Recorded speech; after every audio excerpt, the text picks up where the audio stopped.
La beauté change tout le temps. Hier, les corps ronds, puis les corps maigres, puis les formes de Marilyn Monroe, puis l'ultra-maigreur. Aujourd'hui, les formes artificielles des réseaux sociaux. Mais qui détermine vraiment ces normes?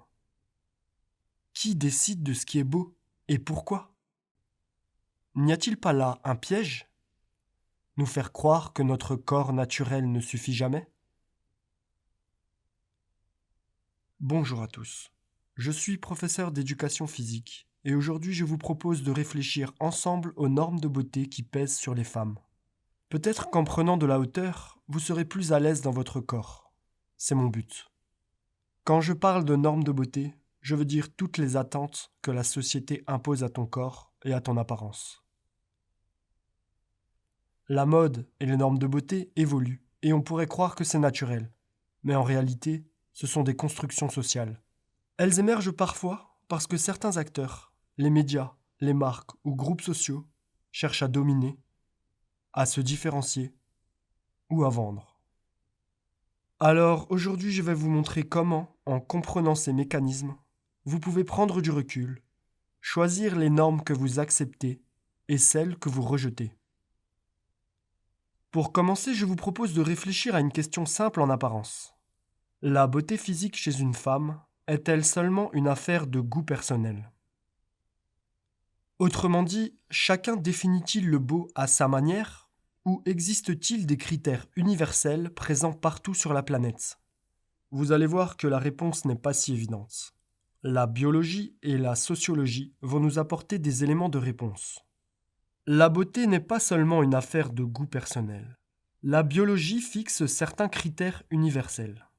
Un corps qui respire la santé, un visage symétrique, une peau nette, des formes liées à la fertilité. Ces signaux parlent à notre instinct bien avant notre conscience. Sans le savoir, nous répondons encore à des réflexes biologiques. Chercher un partenaire qui semble pouvoir transmettre de bons gènes. Mais il existe toujours une part personnelle.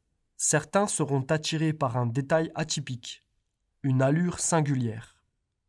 Et la beauté ne se limite pas au corps, elle tient aussi à l'attitude, aux valeurs, à l'énergie, à l'intelligence qu'on dégage. Nous le savons tous, une personne peut correspondre aux critères physiques et perdre tout aura par son comportement. À l'inverse, quelqu'un qui n'entre pas dans les canons de beauté peut devenir beau ou belle par sa présence. Il y a une autre force encore qui influence les normes de beauté, la société. Car la beauté est aussi une construction sociale. La société et les groupes imposent leurs normes, créent des modes, et nous poussent à croire que notre corps naturel n'est jamais suffisant. Des idées collectives s'imposent et dictent ce qu'il faut admirer ou rejeter. Pas besoin de complot, les normes s'installent par un processus lent. Des idées apparaissent, elles se répètent, se diffusent, elles gagnent en force parce que certains les défendent, les enseignent, les reproduisent. Les idées alternatives s'effacent. Il n'y a plus de contre-courant. Et de proche en proche, ces normes finissent par paraître naturelles, évidentes, indiscutables. De nouvelles générations naissent déjà dedans, sans même les questionner. L'histoire nous montre que certaines normes de beauté ont servi à consolider le pouvoir. En Angleterre victorienne, le corset n'était pas seulement un ornement destiné à affiner la taille. Comme l'a écrit Simone de Beauvoir dans Le Deuxième Sexe, il est, je cite, destiné moins à accentuer la cambrure du corps féminin qu'à en augmenter l'impuissance. Le corset limitait le souffle, il limitait le mouvement, il limitait la liberté. Et pourtant, la contrainte semblait venir des femmes elles-mêmes, mères, couturières, revues de mode. Mais dans une société dominée par les hommes, seules les normes qui servaient leurs intérêts pouvaient s'imposer. En réalité, les normes qui survivent, qui deviennent évidentes, sont celles qui, au minimum, ne menacent pas la position des dominants, et au mieux, la renforcent. Ce corset, perçu comme un symbole de beauté et de respectabilité, était en réalité un instrument de servitude. Il en allait de même avec les croyances collectives. les idées partagées par toute une société comme des règles que tout le monde suit sans discuter. Les croyances collectives dictaient des normes de beauté, ce qu'il fallait cacher, orner ou transformer. Et leurs règles s'imposaient comme naturelles, indiscutables. Mais souvenez-vous, dans une société patriarcale, ce sont toujours les hommes qui valident ces normes. Ils ont retenu celles qui confortaient leur pouvoir, jamais celles qui auraient pu libérer les femmes. Retenez ceci, l'histoire nous le montre. Les normes de beauté ne sont pas des évidences. Elles sont un langage du pouvoir. Trop souvent, elles ont été forgées pour maintenir l'ordre établi. Si vous voulez être libre, ne les acceptez pas sans les questionner. L'histoire va à présent nous aider à comprendre que les normes servaient parfois à se différencier de groupes sociaux. Dans l'Europe aristocratique, la beauté servait surtout à montrer sa richesse. Perruques, maquillage et peau blanche distinguaient les puissants du peuple. Ce n'était pas seulement pour être beau, c'était pour se distinguer. La beauté était alors un langage social, un signe de richesse, de pouvoir, une manière de dire sans parole « Je ne suis pas comme vous, je suis au-dessus ». Enfin, les normes de beauté qui s'imposent servent aussi parfois une logique marchande. Il s'agit de vendre des produits. Cette fois, inutile de remonter loin dans l'histoire, tu l'auras deviné. L'industrie de la mode, de la cosmétique et aujourd'hui des réseaux sociaux inventent sans cesse de nouveaux idéaux esthétiques. Pourquoi ? Pour que chacun ait l'impression que son corps naturel ne suffit jamais et qu'il faille acheter la crème, le vêtement, le régime ou l'opération censée combler ce manque.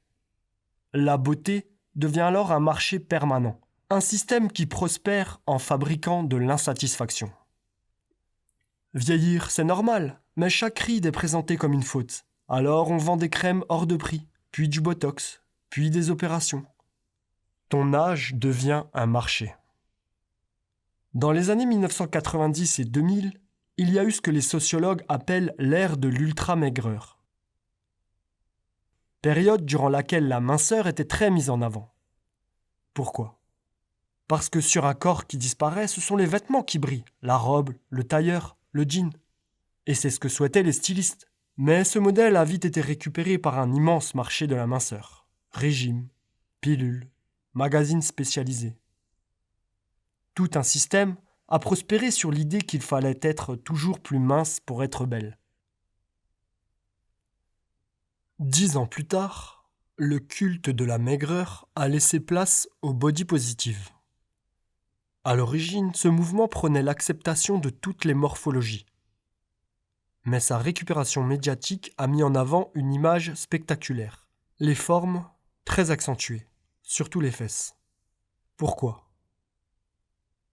Parce que les réseaux sociaux amplifient ce qui attire le plus le regard. Parce que des célébrités ont incarné ce modèle. Et parce qu'il ouvrait un marché immense. Ainsi, un mouvement inclusif a été réduit à une nouvelle norme, spectaculaire et marchande. Ce n'est pas le marché qui a inventé ce modèle. Des courants culturels ou sociaux émergent, parfois de manière spontanée. Artistes, minorités, contre-culture, figures emblématiques. Dès qu'ils apparaissent, les industries flairent l'opportunité et surfent dessus pour en faire un marché. Ce modèle des grosses fesses a lui aussi été exploité. Chirurgie, fitness ciblé, vêtements moulants, réseaux sociaux.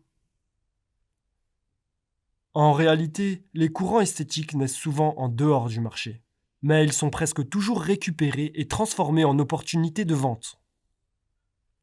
Ainsi, peu importe la tendance, maigreur extrême, fesses énormes ou autre, l'industrie surgit pour en faire un produit. Et demain, ce sera autre chose. Et toi, vas-tu penser que ton corps n'est jamais assez ? Qu'il nécessite d'être transformé, adapté ou corrigé ? Mais en faisant cela, ne laisses-tu pas un système dicter ta conduite et tes pensées ? Attention, toutes les normes de beauté ne sont pas toxiques. Certaines sont de simples traditions esthétiques, comme l'usage du henné dans certaines cultures qui ornent sans contraindre. D'autres relèvent de coiffures transmises, d'habits de fêtes traditionnels ou de bijoux symboliques portés de génération en génération. Ces normes-là donnent de la beauté, de l'identité et de la joie collective. Retenez ceci. Toutes les normes ne sont pas des prisons. Certaines unissent, embellissent, transmettent, mais toutes doivent être questionnées. Alors demande-toi, qui décide pour ton corps? Quelles normes veux-tu suivre et lesquelles veux-tu refuser?